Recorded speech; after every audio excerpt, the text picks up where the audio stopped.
here to Arizona, man, I'm always surprised at how many people in southern Colorado that have never been to the Grand Canyon. It's like, it's only like 8 hours away, right?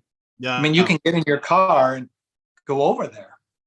And so, yeah, that idea of exploration, I think that's a God-given desire to go and see and just see his creation and praise his name.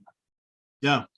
And yeah, see new places, and in those days give them names, and Yes, Pikes Peak, yeah.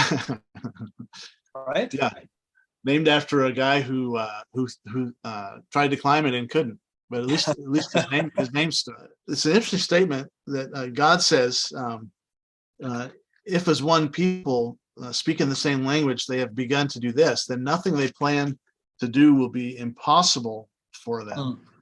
And why would God have a problem with that? Why would he have a problem with us being able to do pretty much anything? Well, I don't think it's so much. Well, I think that's part of it. I think it is the attitude of we don't need God any longer. We can handle this all on our own. We're figuring it out. Look at who we are. Look at all that we've done. We're building a way to heaven. We'll be able to go there on our own.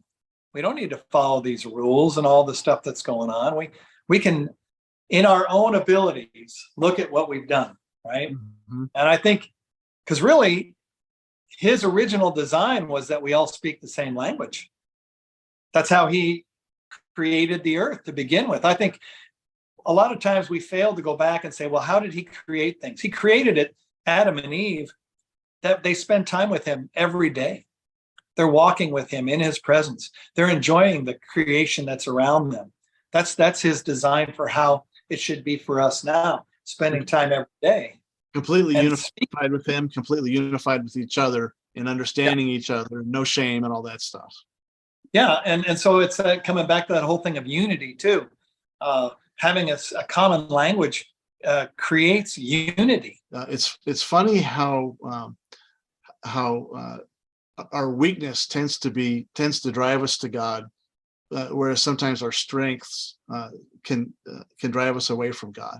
To me, that's just an interesting dynamic.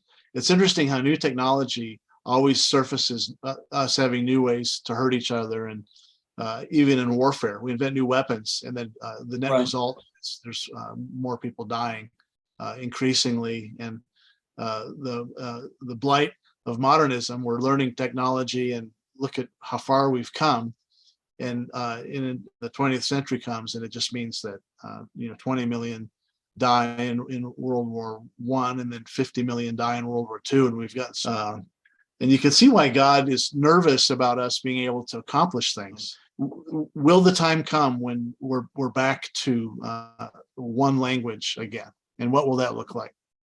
I don't know if we will. I was thinking of that too. Because in heaven it says that the people are singing of every tribe and language, as they're singing. So will they be singing in their own languages and we all understand it, like the day of Pentecost, where they're speaking all these languages and the people are like, hey, he's speaking my language, either they spoke the language or they heard their language. It's always interesting to me to figure out which one it actually is. Maybe it's both. Yeah. Because God could do either one of those. But in heaven, we're all going to me, it sounds like we're all going to be on the same page, singing together. And yet, like you said, there's times when we're in Mexico and we go to church service and we hear them singing worship songs in Spanish.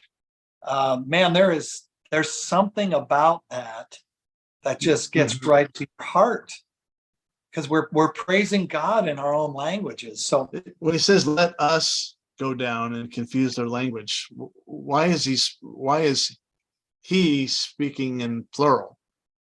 Well, Father, Son, Holy Spirit, right? I mean, it's a triune God. And so I believe that's what he's doing there is, because Jesus he is the Word, and the Word was with God. And from the very beginning, know that they're there. And so it's not like there's multiple gods, but it is our triune God, which I'm not going to explain that because I don't even understand all that myself, Alex. Yeah. I'm reading a really interesting book right now. I don't know if you've ever heard of this or not. The Book That Made Your World by Vishal Mangalwadi. He grew up in India. So I think there's part of it that you would enjoy from your trips to India. And he grew up in the Hindi background, and just he talks a lot about that. But he talks about, there's a whole chapter in here on language, and he talks about how they early church used language to hold power over people. That was the whole struggle that Martin Luther and others, the reformers, had, was we should be putting this in the common language so everyone can understand. No, no, no, no. We're the ones who have the power to understand that. And, you know, it goes clear back to when Jesus was walking through the world. He was speaking to the Jews, but he was speaking to the crowds too. So what language did he speak in, they say? He didn't speak in Hebrew. Right. He spoke in Aramaic. Or Greek. Yeah. He spoke in Aramaic, which was the common language. So that shows me that God has a desire to be understood by even the most common people. It is weird how we use words to control. And and it's interesting too that the disunity that that God initiated amongst people to keep us from killing each other or from severing ourselves from Him. We can see culturally we're becoming, the world's getting smaller and smaller.